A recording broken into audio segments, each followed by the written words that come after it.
Well, good day to you. It's time for another romp around the ether to see what's happening within the world of amateur radio and more. You have stumbled into edition number 1213 of This Week in Amateur Radio, North America's premier amateur radio and technology news magazine and bulletin service of the air. Here are the stories for release around the earth as we come to air with this week's newscast. The Dayton Hamvention 2022 and the ARRL EXPO are in the books. The gathering was considered a complete success. We will have team coverage of the Hamvention. The 20th annual ARRL donor recognition reception was held as part of the Hamvention. We will have the details. The spring round of section manager elections has been tabulated. We will bring you the results.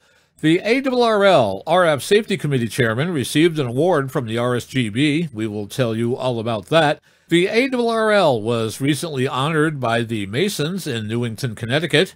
The Dayton Hamvention Contest Dinner sees the CQ Magazine Hall of Fame members for 2022 inducted. The summer edition of the Global Radio Guide has been published. The amateur radio division of Heil Sound has been rebranded. We will tell you about that. And kids are amateurs too. We will tell you about some kids, all under 12 years old, who passed their general and extra exams at the Dayton Hamvention. All this and a lot more is coming up on this, our Hamvention Wrap-Up Special Edition of This Week in Amateur Radio. These headline stories will come to you in a moment along with this week's special features. We'll visit with Bruce Page, KK5DO, and get an update from Amsat on what's new with all of those amateur satellites in orbit. Our technology reporter, Leo Laporte, W6TWT, wonders how far should cybersecurity go when it comes to private messaging applications and social media. He will also explain what cookies are and how the new European Union regulation applies to them. Australia's own Arnold Benshoff, VK6FLAB, will talk about his recent encounter with the thunder and lightning that recently destroyed part of his station. Our own amateur radio historian, Bill Continelli, W2XOY, returns with another edition of the Ancient Amateur Archives. This week, Bill looks at comics in amateur radio magazines as he comes to air with a segment titled, after one of his favorite amateur radio comics of the past, Over and Out. And our tower climbing and antenna master, Greg Stoddard, KF9MP, covers everything you need to know to install and maintain your tower and antenna installation for your station. This week, Greg looks at the best ways to deal with something all amateurs encounter on their antennas, rusty bolts. That's all straight ahead as North America's premier amateur radio and technology news magazine and bulletin service, This Week in Amateur Radio, takes to the air right now. Celebrating our 3-day weekend, you've got George W2XBS, This Week in Amateur Radio's executive producer, and this week partial newsreader from our studio right here in Albany, New York. And reporting from the newsroom in Half Moon, New York, I'm Terry Saunders, N1KIN. And reporting from our news bureau in Rochester, New York, along the southern shore of Lake Ontario, I'm Dave Wilson, WA2HOY. And reporting from New York's Catskill Mountain region, where the first garden crop of asparagus and lettuce has made it to our table, the sweet corn is up 2 inches, and the neighbors are cutting the first of the hay, I'm Don Hulick, K2ATJ. And reporting from our Troy, New York News Bureau, where the cottonwoods are just starting to get going, I'm Eric, KD2RJX. And from Studio 1 of our Central Florida News Bureau, I'm Fred, November Fox, 2 Fox. And reporting from our news bureau in Fayetteville, Arkansas, where spring and summer are having their annual battle, cool one day, warm the next, I'm Will Rogers, K5WLR. And now with this week's lead story, here is Terry Saunders, N1KIN. Leading off our news this week is our special coverage of the just concluded Dayton Hamvention.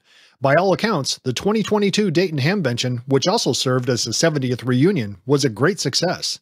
After 2 years of pandemic cancellations, thousands of ham radio operators, their families and friends, and other enthusiasts passed through the gate during its 3-day run, May 20th through the 22nd, at the Greene County Fairgrounds and Expo Center in Xenia, Ohio. Local reports estimate the event brings over $30 million to the economy of the Dayton metropolitan region. Official numbers and estimates will be available soon, but judging by reports from attendees, people were definitely ready to come back. The weather was typical for Hamvention, and a storm did come through late on Saturday, but anyone who's been to Hamvention knows that rain is nothing unusual. The vendor buildings were fairly full, with a few noticeable vendors from years past absent, such as Kenwood, but those that did set up had, by all accounts, a good amount of traffic. ARRL's large exhibit area, ARRL EXPO, included a steady flow of visitors who were treated to a variety of exhibits representing popular membership programs and services. More than a dozen booths were led by a team of 80-plus program representatives and volunteers that included members of the ARRL staff, board of directors, and field organization. Using the theme, Be Radioactive, ARRL also organized many Hamvention forums to encourage attendees to become more active and involved with amateur radio. An ARRL Youth Outreach Forum on Friday highlighted resources and ideas for attracting and developing young hams. ARRL Education and Learning Manager Steve Goodgame, K5ATA, led the crowd of attendees through a highly interactive session discussing strategies, tools, and reasons for engaging youth. Centered around the theme of how and why to engage youth in amateur radio, forum attendees participated in discussion groups and shared their findings throughout the forum. The entire presentation was recorded by Josh Nass, KI6NAZ, and can be viewed on his YouTube channel, Ham Radio Crash Course. Goodgame's participation also included exhibits for ARRL education and learning programs and the Teachers Institute. Both booths were very busy during the entire convention, he said. We made a concerted effort to draw in not only ham radio instructors and others interested in our educational programs, but youth themselves. Young hams and prospective hams were surveyed by volunteer Cindy Goodgame, K5CYN, about their experiences and interests with amateur radio for the purpose of gaining insightful data to help drive future ARRL programming and outreach. Attendees who were not licensed or were seeking upgrades were shown tools and techniques to help them prepare for their ham radio license exam, said Goodgame. Some even returned to the booth after passing their exams. ARRL Teachers Institute instructors Larry Kendall, K6NDL, and Wayne Green, KB4DSF, demonstrated some activities that teachers who attend the professional development program are taught and take back to their classrooms. Adults and youth were given information on the program to take back to their schools with the goal of continuing to grow the Teachers Institute. An October 2022 session of the Teachers Institute is planned. ARRL Radio Sport and Regulatory Information Manager Bart Yankee, W9JJ, described the busy radio sport booth where attendees could have their QSL cards checked by volunteers for popular ARRL award programs, including DXCC. Nearly 1,000 cards were checked. He also transported nearly 60 pounds of cards back to ARRL headquarters, destined for the outgoing QSL Bureau. Yankee also kicked off the ARRL Field Day Forum on Friday, which included advice for anyone planning to take part in the popular annual event. 2022 Field Day is June 25th and 26th, 2022. Joined by his co-presenters, Yankee focused on the new Field Day rules. ARRL Director of Operations Bob Nauman, W5OV, offered operating tips including how to make your Field Day site safe by addressing generator safety, cord management, area lighting, and lightning protection. ARRL Public Relations Committee member Scott Roberts, KK4ECR, covered ways to promote ARRL Field Day to maximize attention from the community and local media. And now, our extensive coverage of the Dayton Hamvention continues with our own Dave Wilson, WA2HOY. At the nearby ARRL Volunteer Examiner Coordinator booth, VEC Manager Maria Soma, AB1FM, said traffic was brisk. Visitors conveyed positive feedback and comments about the program and the new Youth Licensing Grant Program. We fielded hundreds of questions about our programs, the FCC application fees and rules, and license application filings, said Soma. Over 90 prospective volunteer examiner packages were given out. The team also accepted applications for license renewals and changes and re-enlisted VEs with expired accreditations. Attendees appreciated our support and booth presence for licensing questions, she added. The VEC booth shared its space with the ARRL Volunteer Monitor Program. A highlight for visitors was the participation of ARRL Volunteer Monitor Program consultant Riley Hollingsworth, K4ZDH, and FCC District 3 Enforcement Bureau Director Lark Hadley, KA4A. Janke, Hollingsworth, and Hadley presented a volunteer monitor forum on Saturday, summarizing the positive impact of the program over the past couple years, its cooperative and productive partnership with the FCC on enforcement issues, and with an emphasis on encouraging good operating practices.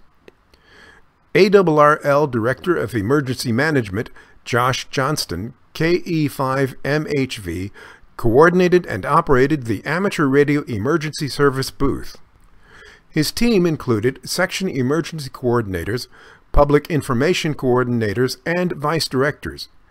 It was great to interact with hams from around the country at the booth and gather input from them, said Johnston. He also led the Aries Forum on Friday, where Johnston shared opportunities for radio amateurs to train and volunteer to serve their communities. He also covered the importance of building relations with local emergency management agencies and building a strong team. He included panelists from around the country who discussed their experiences and successes from within their local area's community, as well as ways to encourage new involvement at the local level. Johnston also toured an Mcom vehicle exposition hosted by Hamvention. The time, money, and care that Mcom groups and individuals have committed to these vehicles is remarkable and truly a valuable asset to their communities in preparing for any emergency, he said. A large membership and sales area invited attendees to join ARRL and to renew their membership. Team members were on hand to answer questions about accessing membership benefits and services. A variety of ARRL publications and products were stocked to peruse and purchase. Favorites included an end-fed half-wave antenna kit, ARRL license manuals, and 2022 ARRL Field Day gear. Several ARRL authors and editors were hosted, engaging attendees with their contributions to ARRL magazines, books, and online content. Included were QST columnist Dave Kassler, KE0OG, QST product review editor Pascal Villeneuve, VA2PV, and ARRL news editor John E. Ross, KD8IDJ. National Contest Journal editor Lee Finkel, KY7M, added to the celebration of the journal's 50 years of publication. Author Glenn Popiel, KW5GP, discussed and signed copies of his newest ARRL book, More Arduino for Ham Radio. Other ARRL exhibits in the Expo included ARRL-affiliated club benefits and resources for radio clubs, the Collegiate Amateur Radio Program, handheld radio testing by the ARRL Lab, and the ARRL Great Lakes Division, which is Kentucky, Michigan, and Ohio. Attendees could also meet and greet ARRL officers. An ARRL membership forum was held on Saturday afternoon and moderated by Great Lakes Division Director Dale Williams, W8EFK.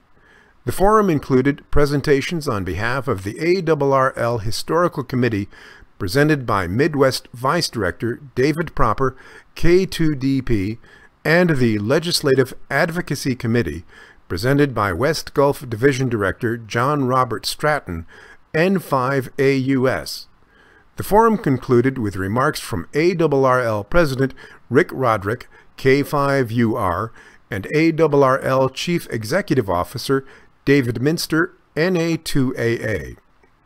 Addressing the membership forum, President Roderick recognized the important contribution of nearly 7,000 ARRL field organization volunteers across the country who contribute to strengthening ARRL and amateur radio and serve their communities. Roderick also urged members to help grow our next generation of radio amateurs by recruiting and developing young hams. There were also many off-site events, including open houses at DARA and the National Voice of America Museum of Broadcasting. We extend our congratulations to the Hamvention Committee and all of the DARA volunteers on a job well done. It was good to see Hamvention return. A video of the ARRL forum is available on the League's YouTube channel, and you can see photos of the ARRL Expo on the League's Facebook page. The 20th Annual ARRL Donor Recognition Reception was held on Thursday, May 19, 2022, at the Schuster Center Winter Garden in Dayton, Ohio. Over 160 ARRL donors and their guests were in attendance. The keynote speaker for the evening was ARRL Chief Executive Officer David Minster, NA2AA. The event preceded Dayton Hamvention.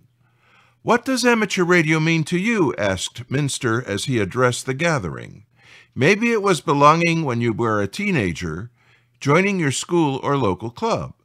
Perhaps it gave you confidence in your math and science skills so that you chose a field like engineering for your studies. How did amateur radio influence your career choices? And perhaps all those things, as they did for me, were topped off by the fact that I have made lifelong friends through amateur radio. This is my community, and no matter where I travel in life, I am among my friends." ARRL Development Manager Melissa Stemmer, KA7CLO, emceed the reception, which also included remarks by ARRL President Rick Roderick, K5UR. At the end of the evening, Stemmer recognized 64 new members of the ARRL Maxim Society for their cumulative lifetime donations through 2019, 2020, and 2021.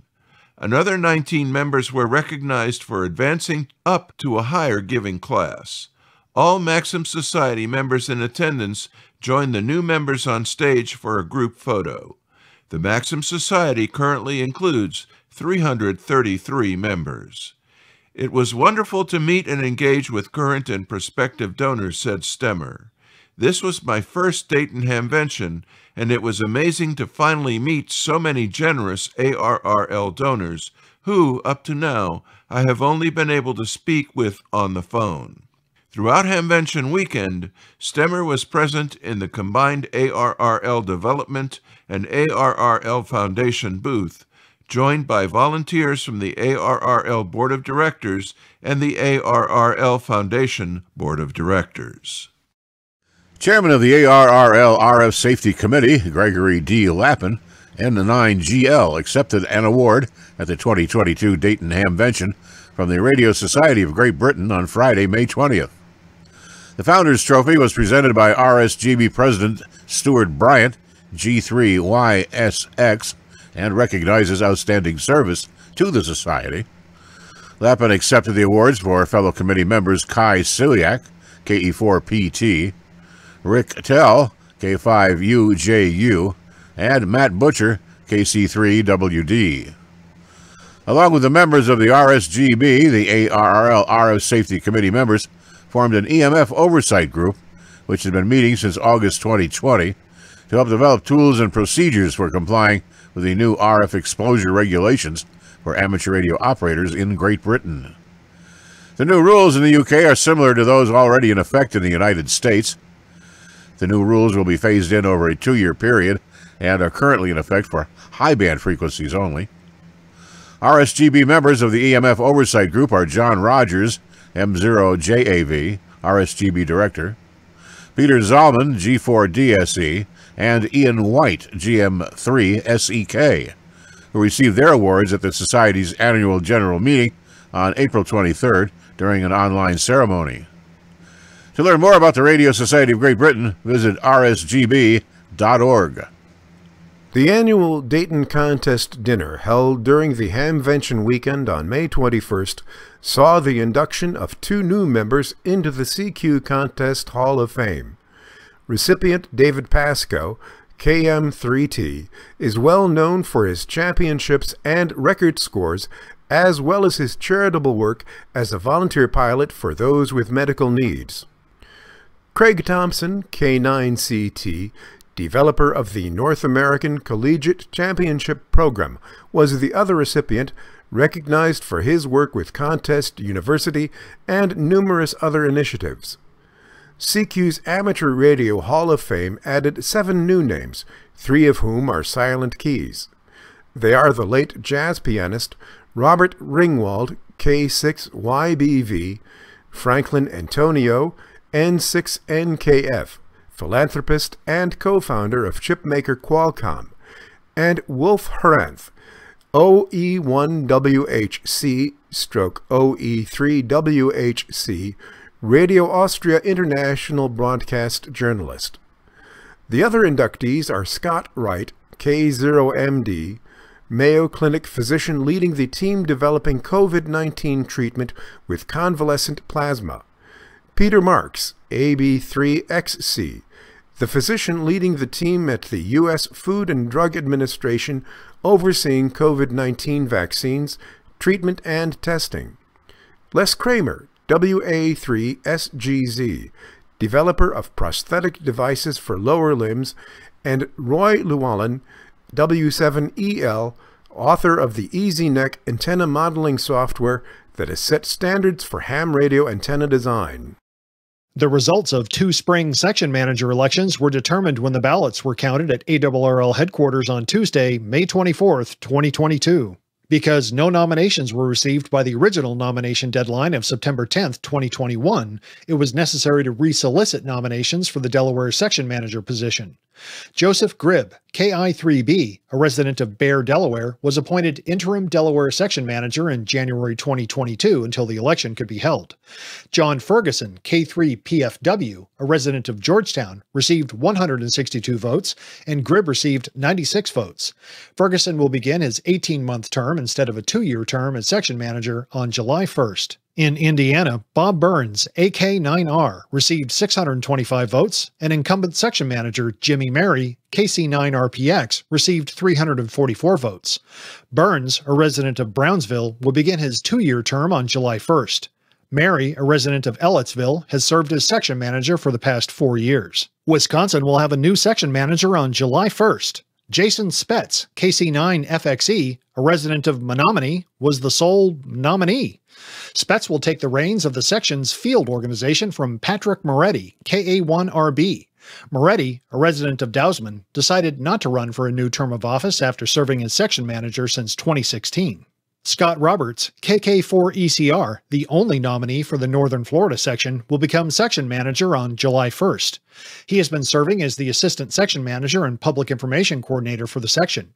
He'll succeed Kevin Bess, KK4BFN, who decided not to run for a new term. Bess, a resident of Edgewater, has been section manager since 2018. The following incumbent section managers who did not face opposition were declared re-elected and will begin new terms on July 1st.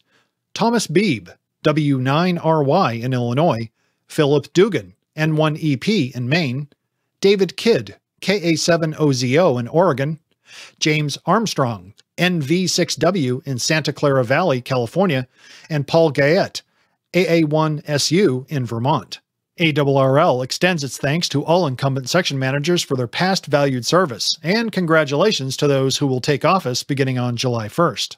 The June edition of the Magpie magazine features an article about amateur digital television and interviews radio amateur Dave Crump, Golf 8 Golf Kilo, Quebec, who first got his amateur radio license at the age of 14. Dave Crump is no couch potato. In fact, he much prefers it on the other side of the TV set. Since his early years, he has had a passion for amateur television. Starting with analogue, home-built equipment, his projects have raised him up to be a key player in the British Amateur Television Club. His latest project, Portsdown 4, brings the new world of digital television transmission to a wider audience than ever before. Dave said that he was inspired by the desire to reproduce a capability that a few years ago would have occupied half a room and cost hundreds of thousands of pounds, and replace it with something cheap and portable that could be used by himself and fellow amateur television enthusiasts.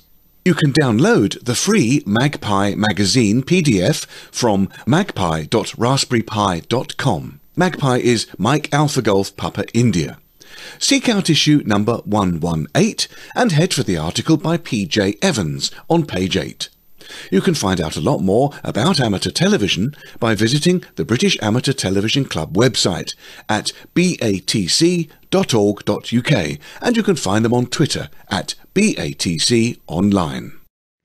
Freemasons of the Sequin Level Lodge number 140, located in Newington, Connecticut, recognized ARRL with a presentation on Thursday, April 7th, 2022. The special recognition was organized and led by the lodge's worshipful master, John Fason, AA1EZ.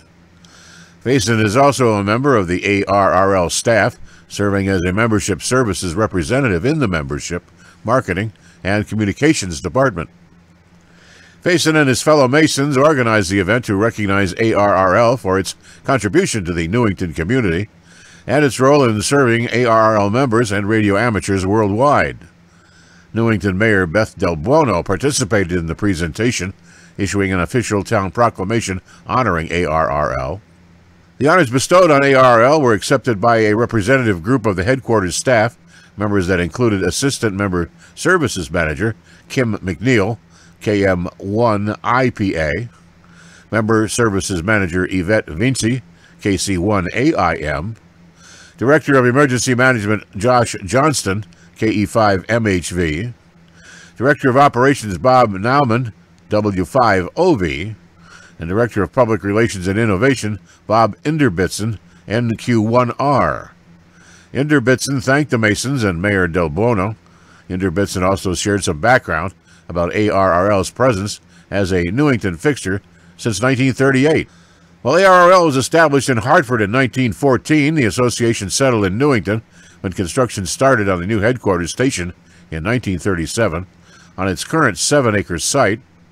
Moving ARRL station to Newington followed President Hiram P. Maxim's death in February of 1936 and the Great Flood in New England that destroyed the station, located in Hartford a month later. The new station opened in 1938, operating with Maxim's call sign, W1AW, which was granted to ARRL by the FCC as a permanent memorial to them. The station's little brick building at its antenna farm stood alone on the main street in Newington until 1962, when ARRL relocated its administrative headquarters into a newly constructed building on the same property. Inderbitson also highlighted the leading role of ARRL and its members and how they've made to the advancing of amateur radio for more than a century. For many radio amateurs around the world, ARRL headquarters in Newington might as well be the center of our universe, he said. ARRL is devoted to the greatest hobby in the world.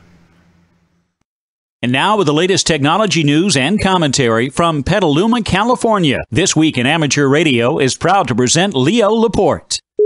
I will endeavor in every moment to speak English, but I can't promise I will succeed. I'll just try, okay? I'll do my best. If I get too geeky, just say, hey, you're too geeky, man. You're too geeky. Good news from the Department of Justice. They're no longer going to prosecute security researchers. What? Yes, apparently the Computer Fraud and Abuse Act, which is, a very kind of strict law, is often used against legit security researchers. I know a few. I know one guy's gone to jail for nothing more than probing his company's system and then telling the company, hey, you got a problem. See, that's the thing. Companies don't like to hear that.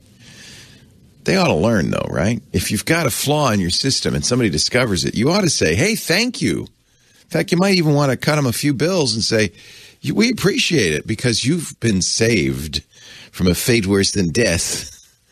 A data breach, of course, is a very well-known and beloved figure in the community who actually was prosecuted using the CFAA, Computer Fraud and Abuse Act, for doing nothing more than liberating academic documents that he had legitimate access to, publishing them, because that's kind of a little scam that's going on. These academic papers, which are of great value to us as a society in many cases, are often hidden behind expensive paywalls, even though in many cases we paid for the research through government funding. Aaron Schwartz, who did many great things, liberated a few of them, and the feds went after him. He ended up killing himself because he was facing $1 million in fines and 35 years in prison, 2 counts of wire fraud, 11 violations of the CFAA. He was offered a plea bargain that would have given him 6 months in federal prison, declined it. This is back in 2013. Very sad. Very, very, very sad. He was arrested by MIT police. MIT police. So, this is actually a big story. You would think, well, yeah, we shouldn't prosecute people who are doing legitimate security work, but it has really put a chill on security research. People are afraid of going to jail or paying millions of dollars in fines for simply finding flaws. It is very important that this happen. Deputy Attorney General Lisa O. Monaco said in a statement, computer security research is a key driver of improved cybersecurity. Well, yeah. The department has never been interested in prosecuting good faith computer security research as a crime. Some may dispute. Today's announcement promotes cybersecurity by providing clarity for good faith security researchers who root out vulnerabilities for the common good. We'll see, but good. I think a lot of what goes on in society really comes from a fear of technology. The new is scary, and so because it's scary, we kind of maybe overreact sometimes. For instance, the New York State Attorney General is investigating Twitch, Discord, and other social media because the evil person who committed those atrocities in Buffalo tried to post a video of it as he was doing it in Twitch. Twitch shut it down almost immediately. I think only 40 people saw it on Twitch. He had a Discord, which is a chat kind of system. We have a Discord chat for the show, for all of our shows. It's very easy. It's free. It's open. It's very easy to create a chat room. He apparently, before he did it, created a chat room with as many as 15 people joined to say, here's what I'm going to do. Now, admittedly, you should go after those 15 people because they knew ahead of time what he was about to do. Yeah, absolutely. But is it Twitch's fault or Discord's fault because he used those platforms? And if it is, if you think it is, what are you going to do? What are you going to do? I mean, look, this was a horrific thing, but it is not Discord's fault or Twitch's fault. But the New York State Attorney General has launched an investigation. Okay, fine. I think the First Amendment protects, the regulation of speech by the government. However, that's not going to stop government from trying to regulate speech. The EU is proposing and probably will adopt a very strict law for for noble reasons. This is how it always is, though, right? They come up with a noble pretext so you can't say anything about it, and then they end up using it to snoop on us. The noble pretext is, well, we want to stop child sexual abuse material. So the EU is saying that all service providers have to monitor all traffic looking for both child sexual abuse material, pictures and things, and grooming behavior. And now the problem is that a lot of providers, including Facebook Messenger, WhatsApp, Signal Messenger, are end-to-end encrypted. They're designed intentionally to preserve the privacy of people on these messaging systems. If this law becomes, becomes a fact, if this proposed law becomes a fact in the EU, all of these companies would be responsible. And by the way, the EU specifically says it doesn't matter if it's encrypted. You still have to look into it. Well, then it's not encrypted. You might say, only the company can see it. Well, guess what? That doesn't last long. If there's a backdoor, if there's keys to encryption, eventually the bad guys get it. No, nobody's going to say, and I'm certainly not going to say, we don't need to go after child sexual abuse material or groomers. No, we do. But law enforcement really doesn't like it. They call it going dark. They don't like it that they can't see every single thing that's happening everywhere all the time. And they act as if they have that this new thing called encryption is going to make it impossible for them to do their jobs. But of course, if you think about it, technology has given law enforcement far more tools than ever before. Location material is being sold about us all the time to law enforcement without a warrant all the time. Law enforcement has actually a very good picture of what's going on, much better than the pre-technological era. Before technology, you could call somebody and plan a crime. I guess they could do a wiretap. Well, that's fine with a warrant, okay. But then you could go over to his house and talk about it. Or maybe stand out in the field and talk about it. There have always been ways to communicate without the snooping of law enforcement. For law enforcement to say, well, we can't allow any communication between people without our being able to watch it is a problem. And they're going to use, excuses like, well, we got to stop child abuse, because nobody's going to say, oh yeah, no, don't, that's it. Everybody's going to applaud that motive. But as Ronald Reagan used to say, watch your wallets. Well, it's not about wallets. Watch your communications, because really what they want is they want a perfect picture of everything the citizenry is up to at all times. That is absolutely not the intent of the founders, the intent of the Fourth Amendment, the intent of any democracy, and yet that's what they want. And watch, because it's going to happen in the EU, and I predict, well, there's always been moves to make it happen here. Just something to be aware of. So good. I'm glad the feds say, well, we're not going to prosecute legit security researchers. We'll see.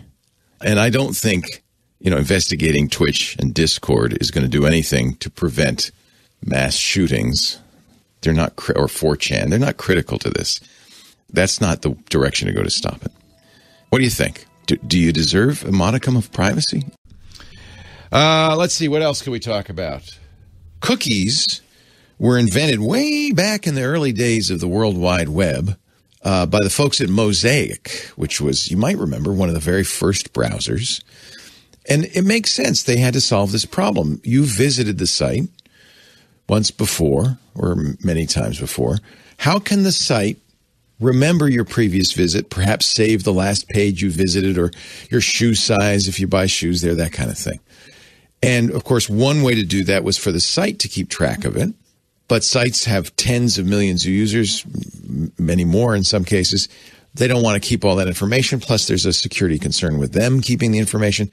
So instead, they let you save it. It's your computer. It's your browser. And it's just like when you save settings. You change your settings in Microsoft Office, and you save them. It saves it on the hard drive. Mosaic called them persistent client-side state information, PCSSI. And if you break it down and you think about it, that's what it is. Persistent, doesn't go away. Client side, you're the client. That's you. Instead of server side, that's the site. So client side. State is what we're saving. You're the state of the world, the state of play, the state of what's going on, who you are, what shoe size you are. That's all the state information, obviously. So PCSSI, I think they should have called them Pixies. I think they missed a bet. But they didn't want to call it PCSSI. They thought, well, we need a catchy, cute name. They call them cookies. And I think it comes from, probably Hansel and Gretel. Remember, they left breadcrumbs as they went to the witch's house so they could find their way home. It's kind of like that. It's crumbs from your visit that are left behind. The name took.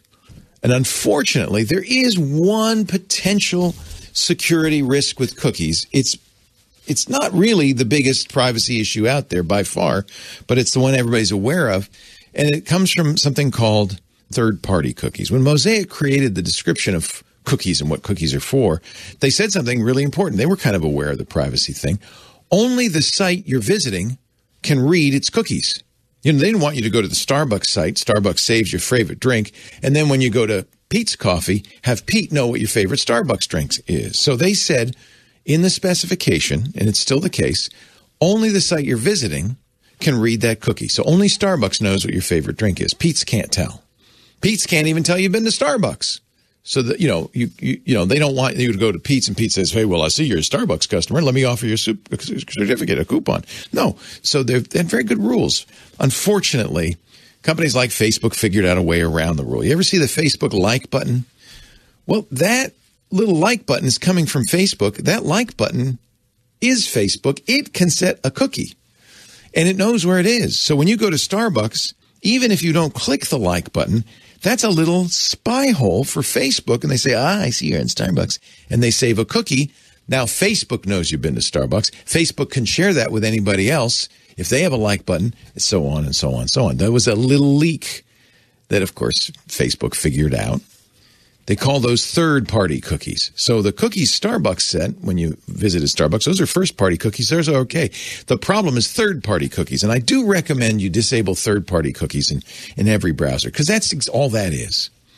It's just a little bug on there, and you notice there are lots of them now, a little bit of image or whatever on there that comes from another server. That's the loophole that lets that server keep track of what you're visiting. You don't want them to follow you around on the web. You want to disable third-party cookies. Unfortunately, when the EU made a law against cookies, They didn't understand that. And they required in the e-privacy directory, the EU cookie law, they required that every site notify you it was saving cookies. Yes, it is. Every site uses cookies. If anything is going to persist from visit to visit on a site, it's going to have to do it in cookies. So it's a complete waste of your time, your cognitive energies to put those cookie banners up. It's solving the wrong problem. Incredibly annoying. If you go to my personal blog, I have a kind of snarky cookie thing. I used to say, yeah, like a lot of other sites, I use cookies. Get over it. I have finally got rid of that. Because you have to, by the way, you got to put up this announcement if you want visitors from the EU. So now I say, hey, I use a cookie. I use one on my personal blog. There's only one cookie. That's so you can say whether you want it in light mode or dark mode. The only way I can do that is by saving a cookie. That's how I remember what mode you like when you visit my site. So now I say, hey, I do use cookies for your light and dark mode setting. And then I follow the law. I have a button that says learn more. It takes you to a page that learns all about cookies. And then a button that says, okay, hide this banner so I don't see it again. By the way, you know how it knows that you say okay or not okay? It sets a cookie. Of course it does. Anyway, I'm glad you were here, and I'm here, and I'll be here next week, and I hope you'll come by and bring your friends too as we talk high tech. Leo Laporte, the tech guy. Are you ready for another trip into amateur radio history? I'm Bill Continelli, W2XOY, and I'll be back in a moment with another edition of the Ancient Amateur Archives, here on This Week in Amateur Radio. Over and out. In December 1967, I was still almost 2 years away from getting my ham ticket. However, I was an avid shortwave listener and a casual CBer. For Christmas that year, my parents gave me a Panasonic RF5000A, a huge portable radio that covered AM, FM, and the full 1.6 to 30 megacycle shortwave spectrum in 8 bands. The radio weighed 20 pounds and took 8 C cells. It was the greatest Christmas present I ever received. My birthday was 3 days later, and that gift was rather modest, but still nice. It was a subscription to Electronics Illustrated. Electronics Illustrated was similar in style to Popular Electronics. It had separate columns for ham radio, CB radio, and shortwave listening. It also had regular features on stereo receivers, tape recorders, and other non-radio electronics topics. It was a bi-monthly magazine coming out only 6 times per year. Still, it was one of my favorite magazines for 3 reasons. Tom Nitel, K2AES, Wayne Green, W2NSD, and Charles Rodriguez. Tom Nitel, then K2AES, now W4XAA, at that time was the editor of S9 Magazine, a CB-oriented publication that existed from around 1963 to about 1982. In Electronics Illustrated, Tom wrote a column called Uncle Tom's Corner, in which he answered questions from readers. The answers ranged from serious, to funny, to sarcastic, to downright critical. Tom was always a strong proponent of CB radio, and his columns often drew the wrath of QST. He pulled no punches in answering back in the pages of Electronics Illustrated. Once, a reader took him to task for his anti-ARRL comments. "You should have more respect for an organization that was founded in 1914, the reader wrote. Tom's answer, "I don't care when they were founded. I just want to know when they will be losted." Tom, in addition to his column, also wrote many articles for the magazine. Wayne Green, W2NSD, who was the editor of 73 magazine, wrote the ham column. At a time when QST was still concentrating on HF, tubes, and CW, Wayne was talking about VHF and FM. I first learned about 2-meter FM from Electronics Illustrated. Like Tom, Wayne didn't pull any punches and was a frequent critic of QST. He also attacked some sacred cows in ham radio. I remember one column which started, I think, with the words, "Behold the modern DXer." He went on to describe the typical DX enthusiast and then proceeded to criticize the entire DX process. the column never would have made it to the pages of QST. His columns, like his monographs in 73 magazine, were humorous and had to be taken with a large grain of salt. Electronics Illustrated was the only magazine, to my knowledge, that contained both Wayne Green and Tom Nitel. I remember one great debate between Tom and Wayne over the proposed hobby class of amateur radio license that would allow privileges on 220 megahertz only. It was the forerunner of the communicator class proposed a few years later. I don't remember what sides Tom and Wayne took, but it made for very interesting and entertaining reading. By far, however, my favorite section in Electronics Illustrated belonged to Charles Rodriguez. Does the name ring a bell? No? Okay, here's another clue. Over and Out. You still don't recognize it? Unfortunately, you are not alone. Charles Rodriguez was a first-rate cartoonist. He was able to combine superior artwork, a dark, rich humor, and knowledge of the ham, CB, shortwave, and electronics world to create outrageously funny cartoons in the Over and Out section of Electronics Illustrated. Whenever the magazine came in, I turned first to Over and Out. It has been at least 33 years since I saw his radio cartoons, but many of them are etched forever in my memory. Here's 11 examples. 1. A distraught man standing in front of a burning house, begging the firefighters to save the QSL cards on the wall. Number 2. 2 inmates sitting in a prison cell. One is in front of a CB radio with the coax going out through the barred windows. He turns to the other inmate and says, "What channel is the grapevine on?" Number 3. 2 FCC engineers entering the FCC office. They are wearing Joe Friday-type suits with hats. One FCC says to the other, "Yes, it was a good week. We got 2 whisperers, 3 whistlers, a yodeler, and a woody woodpecker." Number 4. A man standing in the doorway of his house facing the same 2 FCC engineers. He has a look of shock and surprise on his face as he says, "Using CB as a hobby? Me?" His car is covered with CB slogans and huge antennas. His house has CB signs all over it. But the best part was the fact the house was entirely within the footprint of a huge tower that was probably several hundred feet tall. Number 5. A man is standing in front of his house guests. They are bored to tears. He is pointing to one of hundreds of QSL cards on the wall. He says, presumably in a boring monotone, "It was 3 a.m. I was tuning around the 20-meter band. I heard some chanting, a sort of Arabic. Slowly I adjusted my antenna tuner." Number 6. A moving van in front of a house. While some movers carry out furniture, 2 others struggle with an entire wall covered with QSL cards. The owner, with a smug smile, watches. Number 7.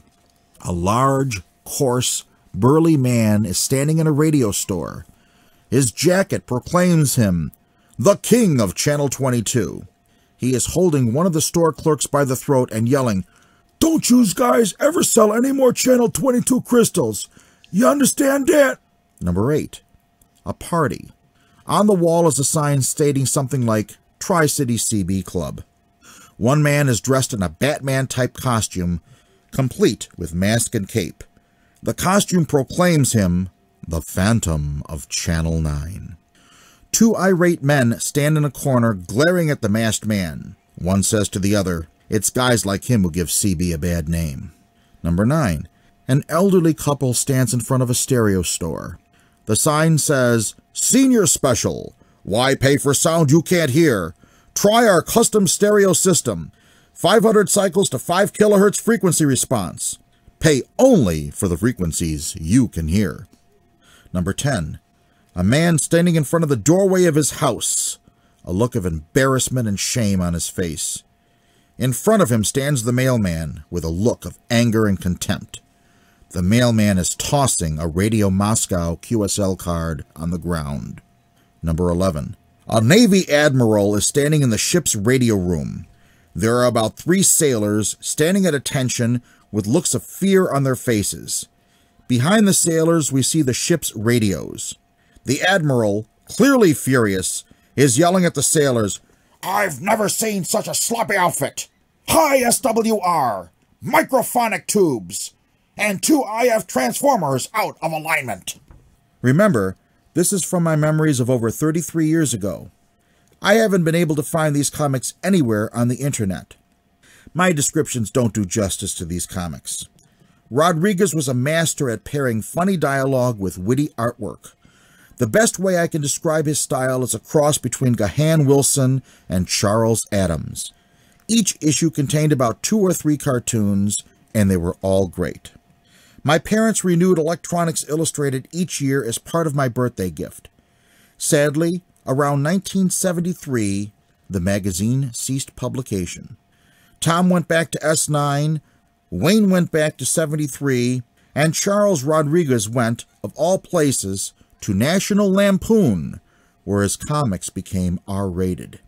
I also understand he drew comics for Stereo Review and syndicated 2 comic strips, Casey the Cop and Charlie. Charlie was a darker version of Ziggy, in which a small man faced bizarre situations in an unfriendly world. Internet sources state that Charles Rodriguez died in 2004 at the age of 77. Somewhere out there are hundreds of his comics that portray our hobby with a dark, twisted humor. Like all classic forms of art, they are timeless. Maybe someday they will be published again. This is Bill Continelli, W2XOY, for This Week in Amateur Radio. The newest version of the Global Radio Guide is out. In this 18th edition, author Gail Van Horn discusses familiar players and familiar places as the radio industry responds to Russia's invasion of Ukraine. With more details on the latest edition of the Radio Guide, we go to Steve Richards, G4HPE, who files this report through the Southgate News Service. The newest version of the Global Radio Guide is out. In this 18th edition, author Gail Van Horn discusses familiar players and familiar places as the radio industry responds to Russia's invasion of Ukraine. In the text, the author says that just as current world events have rekindled once buried feelings, it has also brought what many thought to be old technology back to the forefront. While internet access is one of the first targets of invading regimes intent on controlling the narrative, the vast reach of shortwave radio transcends borders and other forms of connectivity. It is déjà vu with a front row view. The guide includes articles about the international broadcasters on the front lines, as well as detailing information about the monitoring of utilities on the shortwave bands, including military communications. The 18th edition also includes its usual 24-hour station and frequency guide, with schedules for selected AM band, longwave and shortwave radio stations, plus listings of DX radio programs and internet website addresses for the many stations included. Whether you monitor shortwave radio broadcasts, medium wave, amateur radio operators, or aeronautical, maritime, government, or military communications in the HF radio spectrum, this book has the information you need to help you hear it all. The current edition of the Global Radio Guide is available on the Teak Publishing website at www.teakpublishing.com. Teak is Tango Echo Alpha Kilo, and it's also in Kindle form only via Amazon. The current edition of the Global Radio Guide is available on the Teak Publishing website and via Kindle form only via Amazon. It's time for the weekly Propagation Forecast Report, brought to us each week by Tad Cook, K7RA, in Seattle, Washington, who reports this week that although our sun is currently peppered with spots, average daily sunspot numbers slipped from 134.1 the previous week to 124.7 during this reporting week of May 19th through the 25th. The average daily sunspot number was a tiny bit higher, rising heartily from 157.3 to 158.8. A brand new sunspot group emerged on May 19th, 2 more on May 22nd, another one on May 24th, and 2 more on May 25th. However, A look at the total sunspot area, expressed in millionths of a solar disk, shows it declining steadily through the week from 1,500 on May 19th down to 870 on May 25th. AR3014 is the biggest sunspot group of the current solar cycle. There were plenty of solar flares this week, although no significant disturbances to note. The current prediction from the United States Air Force shows average daily solar flux dropping from 158.8 over the recent week to 130 for the next week of May 26th through June 1st. So looking ahead, the predicted solar flux is 128 on May 29th through June 1st, 120 on June 2nd through the 4th, 115 on June 5th and 6th, 130 and 140 and 150 on June 7th through the 9th. The predicted planetary A index will be 8 on May 29th, and it will be 5 and hold steady from May 30th through June 9th.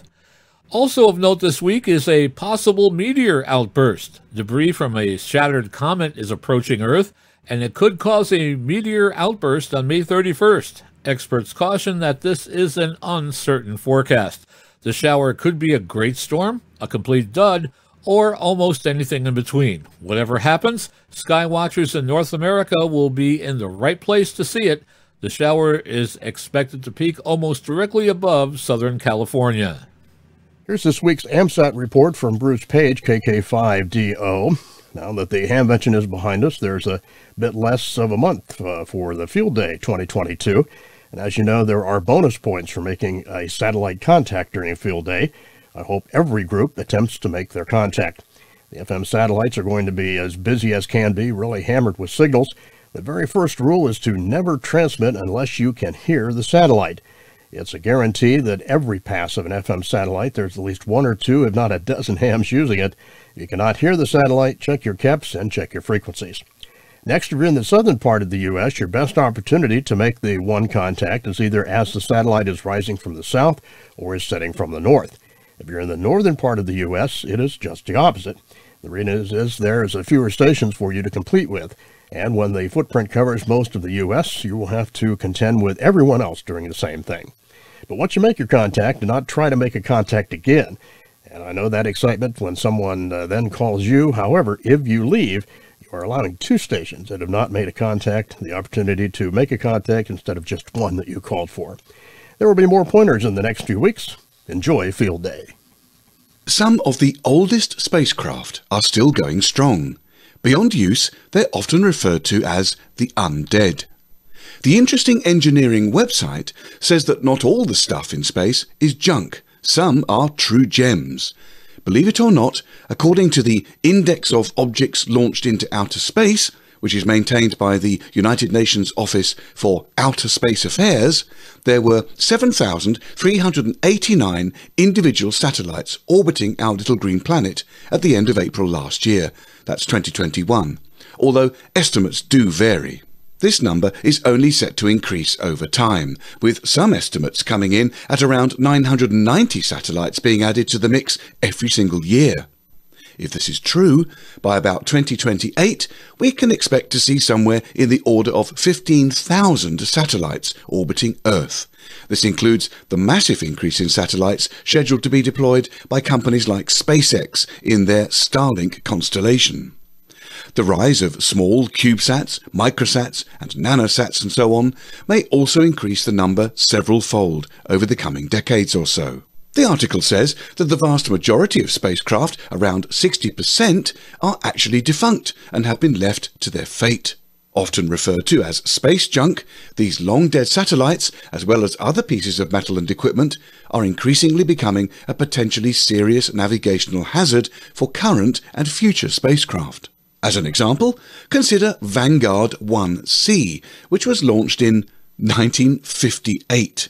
The American satellite was the fourth artificial Earth-orbiting satellite to make it into space, launching about 5 months after the more famous Soviet Sputnik 1. Powered by solar cells, all contact was lost with Vanguard 1 in 1964, but it still orbits the Earth, along with the upper stage of its launch vehicle, and is officially the oldest piece of space junk. Space junk is also introduced into orbit from the delivery vehicles used to get the operational stuff up there. This can include small pieces of metal or paint flecks, up to larger chunks of hardware like booster rockets and so on. Various initiatives are currently underway to help clean up the space around Earth. Some strategies involve using existing satellites to grab pieces of space junk, while others focus on deorbiting satellites once they've reached the end of their usefulness, sending them careering into Earth's atmosphere to burn up instead of floating around in space for decades. Not very sophisticated perhaps, but it is effective nonetheless.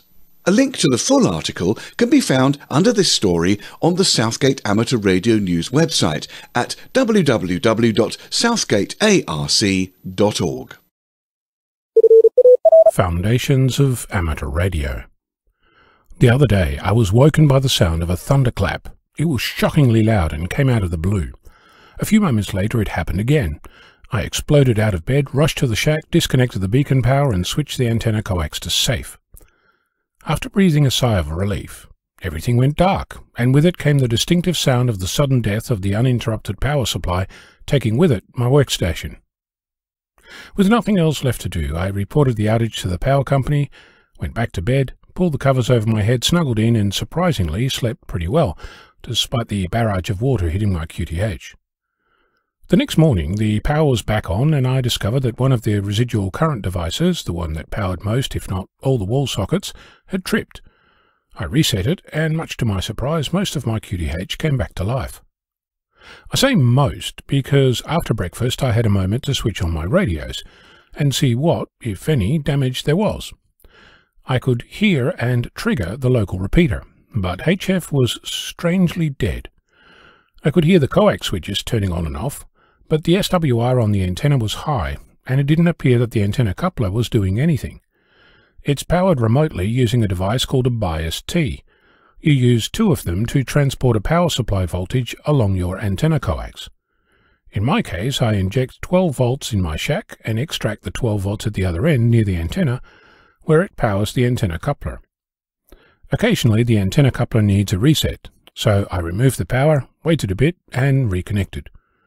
Still no response from the coupler, so I disconnected the power and left it for another time. A few days later, I had a moment to investigate further, so I went outside to check out the antenna and coupler. Both looked fine. I removed and reinserted the power, heard a click, but wasn't sure since a car came barreling down the road at the same time, so tried again, and heard nothing. At this point, I decided that this warranted a full investigation and started putting together a mental list of things I'd need. I wanted to test the coupler when it was isolated. I wanted to do a time domain reflectometry or TDR test to see if anything had changed. This test uses the RF reflection of a cable to determine its overall length, and any faults like a cable break, high or low resistance, and any joints. If you have a nano VNA or an antenna analyzer, you can do this test. It did occur to me that I didn't have a baseline to compare with, so that was disappointing, but I added it to the list. First thing to test was to check if the radio had been affected. I turned it on, did the same tests, and discovered that the bias T was still disconnected, which could explain why I didn't hear a click when I tested a second time. Armed with a level of confidence around power, I tried again to trigger the antenna coupler and got nothing. Dread building over the potential loss of a radio in the storm, I set about swapping my HF antenna to another radio. At this point I was reminded of an incident 37 years ago as a high school student during a class outing. My wonderful and inspirational physics teacher, Bart Vrijdags, took us to the local university where the head of the physics department of the University of Leiden gave us a tour of their facilities. He took us into a student lab full of oscilloscopes and tone generators and set up a demonstration to show us how you could generate Lissajous figures. He was having some trouble making it work, and with the impertinence reserved for teenagers, I quoted a then popular IBM advertisement from 1985, "Of je stopt de stekker erin," which loosely translates to asking if he'd plugged it in. I can tell you, if looks could kill, I wouldn't be telling this story. Suffice to say, it wasn't. Plugged in, that is. Back to my HF antenna. Yeah, it was already plugged into the other radio, so unsurprisingly, it was unable to send any RF to or from the first radio. much like some of the advanced telepathic printers I've had the pleasure of fixing during my help desk days a quarter of a century ago. After all that, I can tell you that HF seems to work as expected. The beacon is back online, and I have some work ahead of me to create some baseline TDR plots, and perhaps a check-in, check-out board to keep track of what's plugged in where. That and looking for another UPS, since keeping the computer it's connected to up and running, at least long enough to properly shut down, would be good. What other lessons can you take away from lightning hitting nearby? I'm Ono, Victor Kilo 6, Foxtrot Lima, Alpha Bravo. CQ POTA, CQ Parks on the Air. This is November 3, Victor Echo Mike from Parks on the Air with your month ending April 2022 Parks on the Air update. Be sure to visit parksontheair.com for information about the program and POTA.app for spotting, park information, leaderboards, and more. In Parks on the Air news, due to popular demand and a willing supply of sponsors, we have added 3 new DX Hunter categories to this summer's plaque event to complement the new DX Activator plaques. This brings the total number of plaques available to win up to 17. To have a shot at winning these plaques, join the fun on July 16th and 17th. More details are available from the plaque event menu item at POTA.app. If you're a ham that happens to be into free and open source social media platforms as an alternative to the offerings of the large corporate interests, we're pleased to share that Parks on the Air and several of its volunteers now have a presence on the Fediverse. Look for us using the handle at parksontheair at mastodon.radio. And now for everybody's favorite segment, the monthly stats update. April's activity weekend gave us a nice mid-month boost, which helped drive the monthly totals. We had over 2,000 operators out who did 11,281 activations from 4,333 parks in 34 different DX entities. The top activators for the month were the same 2 individuals as last month, N2 NWK, who this month did 278 activations, and W6ZD, who activated a mind-blowing 198 different parks. The top hunters for the month were K9 ICP, who hunted 966 parks, and AD2CD, who made 1,598 QSOs, just edging out N3 XLS. In POTA DX, we had a changing of the guard in Region 1. The activators in Spain came out in full force and edged out England based on the number of activations. Canada and Japan continued to hold their top spots in Regions 2 and 3 respectively. Our top DX activators this month were HI8DL from the Dominican Republic, who did 76 activations, and VA7DBJ from Canada, who activated 62 parks. Last but not least, let's check in on the progress of the Bailey Sprott Challenge. In 2021, N5HA and W9AV each managed to hunt a park every day. In 2022, we're following along to see if anyone else can match their feat. At 120 days into the year, we have 3 activators who have activated every day of the year, along with 3 others who may still be in the running pending log uploads. N2 NWK, KE8PZN, KD4 MZM, K4 NYM, KB3 WAV, and WC1N. The pool of hunters is now down to 36. To all of the Bailey Sprott participants, congrats on your success so far, and we look forward to seeing how you do now that we have passed the 100-day mark. This concludes our April 2022 Parks on the Air update. As always, the team at Parks on the Air wishes you safe activations and happy hunting. 73. The Irish Radio Transmitters Society reports that 2 military satellites recently exchanged more than 200 gigabits of data over a distance of about 100 kilometers using laser communication in space. Satellites generally do not communicate directly with each other. Instead, they use radio signals to transfer data down to a ground station on Earth, which then relays this data back up to another satellite. But these new optical terminals directly between satellites are considered to be faster and more secure. The 2 satellites, named Able and Baker, were launched last summer by the US Defense Advanced Research Projects Agency as part of its Blackjack project. A much slower data transfer takes place under more challenging conditions when communicating with humanity's outposts beyond our solar system. NASA engineers are investigating anomalous telemetry data produced by the venerable space probe Voyager 1. They're now trying to debug the probe, a formidable task as data flows from Voyager at just 160 bits per second, and signals from Earth take 20 hours and 33 minutes to reach the probe. A recent NASA announcement states that the probe is operating normally, receiving and executing commands from Earth, still doing science and phoning home with data. But Voyager 1's attitude, articulation and control system, known as the AACS, that helps point the probe's antenna towards Earth, does not currently reflect what is actually happening on board. NASA says that the AACS data possibly appears to be randomly generated or does not reflect any possible state that the AACS could be in. But the good news is that the craft is still doing fine. There's no need to place it in safe mode, and its signal is still strong. So it appears the main antenna is properly aligned, even if the system data suggests otherwise. Sadly, two well-known amateurs have become silent keys this month. A name well known for decades to radio enthusiasts in Great Britain has become a silent key. Radio components of every kind imaginable were a specialty for John Burkett, G-H-O-P-P, who opened his first shop, J. Burkett, in Lincoln in 1960. With that small business, John served subsequent generations of radio enthusiasts, supplying hard-to-find components and surplus equipment, everything from military and test devices to wire and cables. John was also a friendly, familiar face at radio rallies, where he became a much sought-out attendee. John became a silent key at the age of 93 on April 30th. His death was recently reported on a number of ham radio news sites. His obituary on the website of the Radio Society of Great Britain recalled how his shop evolved into more than a collection of components and equipment. It was a gathering spot for those who shared the bond of radio and the spirit of experimentation and creativity. His motto was, "Not a piece of junk in sight."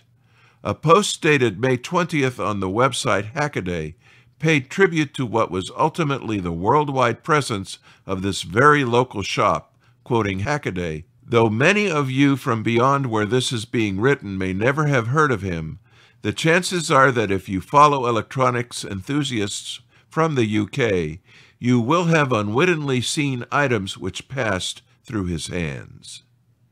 Meanwhile, one of the designers of the Snowy Mountains Amateur Radio Club in New South Wales, Australia, has passed. Richard McKay, VK2HRM, didn't just help bring the Snowy Mountains Amateur Radio Club into being in the early 2000s. He served as its president to shepherd it through its earliest days. The New South Wales amateur, whose love of radio was ignited by his earliest adventures on Citizens Band, became a silent key on May 4th. An appreciation of his life, penned by Bill Steptoe, VK2ZZF, and posted on the club's website, said that Richard, an automotive engineer by profession, was also the guiding force behind the club's VK2 RSM repeater systems. The systems operated on 70 centimeters, 2 meters, 6 meters, and had links to repeaters in Jindabyne and Nimbanabel. According to Bill's post about Richard, his health had been failing in recent years, and that curtailed his active involvement with the club. Bill wrote, "Richard will be greatly missed as a friend and a great mate." Richard McKay was 61. Amsat DL in Germany has reported that it has successfully received transmissions from Tianwen-1, the Chinese Mars mission. According to a recently published report, this took place at Mcom Observatory in Germany, using a 20-meter antenna and a GNU, or GNU, radio. GNU Radio is free open-source software used to create software-defined radios. The report, written by Daniel Estevez, EA4, GPZ, Mario Lorenz, DL5 MLO, and Peter Gutzlow, DB2 OS, said that the Chinese spacecraft has been successfully tracked using a real-time new radio decoder and has stored 10 months' worth of transmitted telemetry information. By interpreting the telemetry variables, the new radio was able to track the mission, which began with its launch on July 23rd of last year. The paper was first published for New Radio Conference 2021, held last September in North Carolina. The radio conference for 2022 is scheduled for September in Washington, D.C. And the South African Amateur Radio League History Project seeks help. Amateur Radio Forever looks forward to the next generation to ensure its survival. But the South African Radio League has begun looking back, way back, to better discover its identity. Sorting through the scrapbooks in the garage of a silent key has led some league members to conclude there's more to history than was previously known. That has led to a project at the National Amateur Radio Center, the league's headquarters, involving a bit of a treasure hunt. Amateurs in South Africa are asked to sort through old magazines and other materials they have that contain insights into the league and its predecessor organizations. Hams are also being asked to look at the programs from past year's annual general meetings, as well as photos taken there. The project would welcome original material or anything that can be scanned or photographed, or perhaps brought to the National Amateur Radio Center. If you have anything to share, please contact the center. Barely 2 years after its founding, the Pride Radio Group is hosting its first contest for hams worldwide during Pride Month, which begins in June. The contest, called CQ Pride, will be held from June 4th to June 6th. It is open to amateurs in single and multi-operator categories on all HF, excluding the WARC bands, of course, and on the VHF and UHF bands, and using all usual modes. Organizer Michaela, VK3FUR, said that the Pride Radio Group event is a celebration of diversity within the amateur radio community. Michaela said that small clubs and individual newcomers are especially welcome. Contacts can be on CW, phone, and digital, and may be made using satellites, repeaters, hotspots, and internet links, provided RF is involved in at least one hop. Participants may spot other stations, but not themselves. Additional details are available at prideradio.group/contest. And the South African Radio League schedules a fox hunt for young amateurs. While some hams in South Africa may be hot on the trail of radio history, members of the Sandton Amateur Radio Club, ZS6STN, have been more concerned with tracking two radio foxes named Fred and Fiona. The club has organized a fox hunting event for amateurs and their families scheduled for Sunday, May 29th. The foxes are carrying VHF emergency rescue beacons, but according to the club scenario, will be lost in the park and in need of youngsters to be their rescuers. Participants are asked to bring their HTs and antenna, and don't forget your appetites for lunch afterwards. Hopefully Fred and Fiona will be found in time to share in the menu too. According to the ICQ podcast, ARRL Sound Communications, well known in the amateur community and in the world of professional audio, has announced the rebranding of its ham radio division. The division website has been redesigned and its product packaging will also have a new look. The company said that having given a new look to its Pro division last year, it realized it was time to overhaul the ham radio side. ARRL Sound said in a statement that the changes achieve the goal that customers had requested, creating an entity separate from the Pro side of the market. The company was established by Bob Heil, K9EID, decades ago. A change in ownership within the company was announced in February of this year, with Bob staying as CEO Emeritus and continuing his involvement in amateur radio product design. Marconi's yacht will be back on the air with the special event call sign IY4ELE June 4th and 5th, 2022. For the past 8 years, the ARRL Fidenza Radio Club from the Italian Amateur Radio Association has celebrated a technical and cultural event at the Guillermo Marconi Foundation at Villa Grifone in Pontecchio Marconi, Bologna, Italy, which is Guillermo Marconi's birthplace. The purpose of the event is to highlight, at an international level, the historical value and meaning of Marconi's yacht Elettra, which was the moving laboratory of the great Italian scientist. Several important radio communications experiments were conducted on board the yacht by Marconi during the interwar period. Over the event weekend, amateur radio operators from around the world will have a chance to contact IY4ELE, operated by club members from a radio station located near the keel of the Elettra. For more information, visit www.rfidenza.it. BBC News reports that an exhibition celebrating the inventor of radio and the world's first purpose-built radio factory opens next month. Anglia Ruskin University will showcase items from Guillermo Marconi's factory, which opened in 1912 in Chelmsford, Essex. This year marks 100 years since the world's first regular broadcasts for entertainment began from the Marconi laboratories at nearby Writtle. The Chelmsford factory closed in 2008 and the site is now a housing estate. Guillermo Marconi was an Italian wireless pioneer who helped bring radio to the world. He came to Chelmsford in 1898, at first developing machines to send messages via Morse code for ship and transatlantic communication.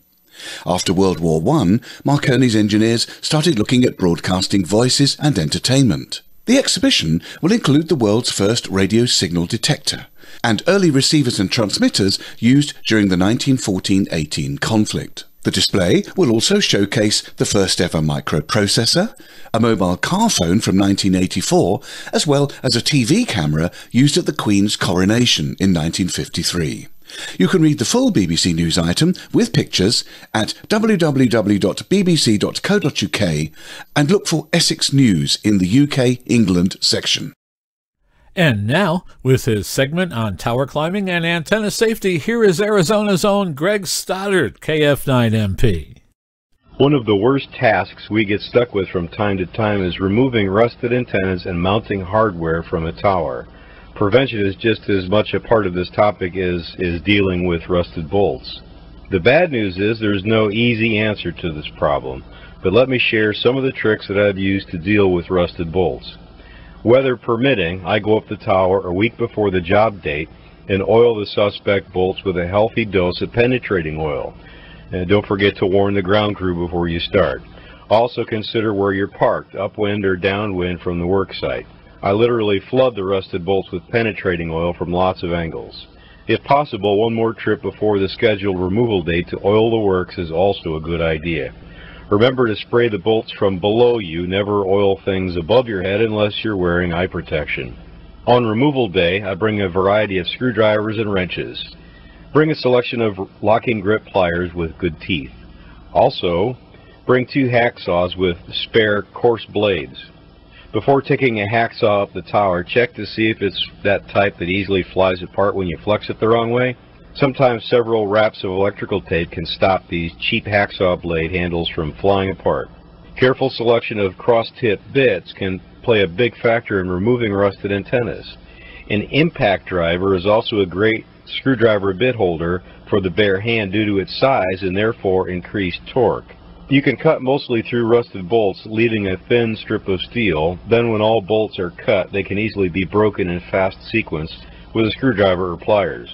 The other part of the worst case antenna removal is the antenna or mount usually becomes suddenly loose. Consider how you're going to secure the antenna or mount when the last stuck bolt suddenly breaks in half. The use of straps, ropes, or clamps to secure the antenna can help prevent a sudden surprise or injury to the climber. And there's nothing that I dislike more than a surprise or injury on a tower. One of the things to avoid is the sudden jerking of the antenna or mount you are removing, as well as the tower you're on. As you plan the job, consider and plan for the slow and easy removal of the hardware. Also, a plan for what will become of the tools in your hands when the stuck hardware suddenly breaks free from the tower. Just as big a part of dealing with rusted bolts is the prevention of the problem, and there are several ways to prevent it from becoming a problem. First, when you buy a new antenna, make sure all the bolts are stainless steel. Even our local little hardware store carries a good selection of stainless nuts, bolts, and flat washers. Zinc plating wears off after time, so only use non-rusting bolts. Coating U-bolts and screws that are not stainless steel with a healthy coating of grease can prolong life and stall rusting for years. This will require annual recoatings to prevent rusting. Brass doesn't rust, but it isn't very strong for holding antennas on towers. And paint can help, but it shouldn't be put on threaded parts. Remember, tower work at any height can easily become deadly. Money spent on books, videos, and climbing gear is well worth the investment. This is Greg Stoddard, KF9MP, reporting for This Week in Amateur Radio. The Independence Amateur Radio Club will launch a high-altitude weather balloon from the lawn of the Oval at Riverside Park in Independence, Kansas on Saturday, June 4th, 2022 at 9:30 a.m. The balloon carries a payload of radios and equipment that will ascend to 80,000 feet. When the balloon bursts, the payload will freefall to approximately 1,000 feet and a parachute will deploy for a safe landing. Guests are invited to watch the setup, filling of the balloon, and balloon release. The altitude and position of the balloon will be displayed on a computer map at the park base station by monitoring an amateur radio geopositioning transmitter in the balloon payload. The payload will also carry 2 onboard cameras, one recording the entire flight and one that will send live video back to the park base station. Amateur radio operators will communicate with the balloon's radio equipment as it ascends toward the stratosphere, initially with local operators, but at higher altitudes, the balloon will reach operators hundreds of miles away. There will be an operator at the park base net control who will talk to these hams and record the contacts for name, location, and call sign.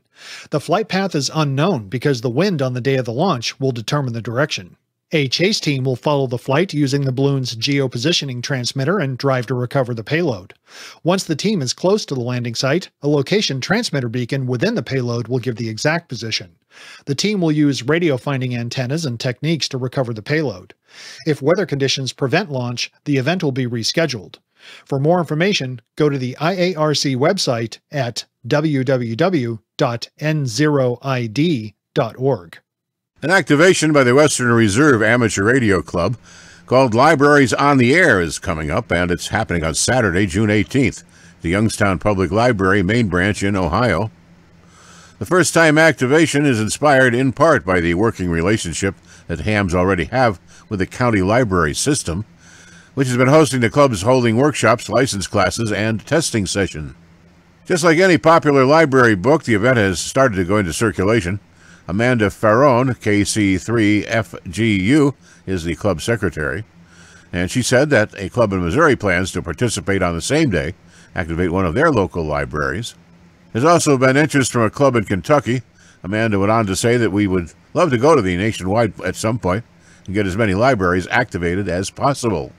Amanda said the event is being run in a style similar to Parks on the Air, but for now, paper logs and Excel-type spreadsheets are being accepted until a logging software can be developed in time for next year's event.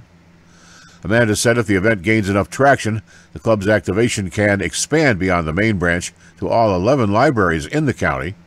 Hams will be on the air there from 9 in the morning till 4 p.m. local time. For additional details, send an email to librarysota@gmail.com. And finally this week, the amateur radio hobby has no boundaries as there are operators all over the world. There are also no age parameters. Just ask Riley Lorang. The 10-year-old from San Jose, California obtained his tech license at age 8 and his general license last summer when he was 9. He actually started getting into it as a first grader, but kind of let it go until the last couple of years. I always wanted to play with the radios with all the buttons, he said, when asked what got him interested in amateur radio. He definitely has had a great experience, communicating with hams from as far away as Russia, South Korea, and Trinidad and Tobago, just to name a few. Lorang owns 4 radios, according to his father John, who was licensed in the early 2000s.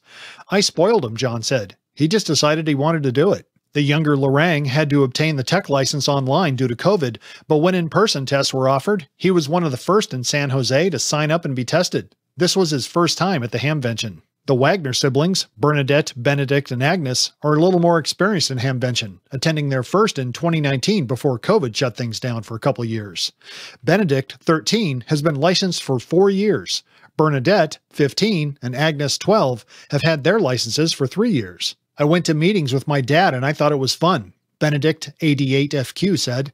His favorite part of amateur radio is participating in contests where he and others in his club try to contact as many people as possible from a specific place. Agnes, AD8IR, took the lead from her brother and some friends who were ham operators. I thought it would be cool to talk to my friends, she said. I like to play with the digital modes. That's where the radios and the internet mix for an added dimension. Some of my favorite activities are ones where you don't have to talk a lot, she added. Guess why Bernadette, K8LWO, became involved?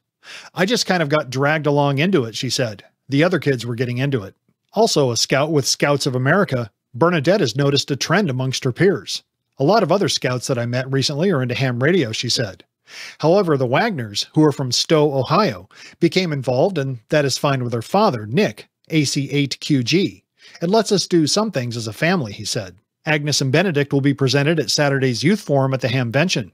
Greene County also has a myriad of youngsters involved in amateur radio. For example, Xenia 13-year-old Zachary Klink has been licensed for 2 years. He first became involved by going to a meeting with his dad, Eric.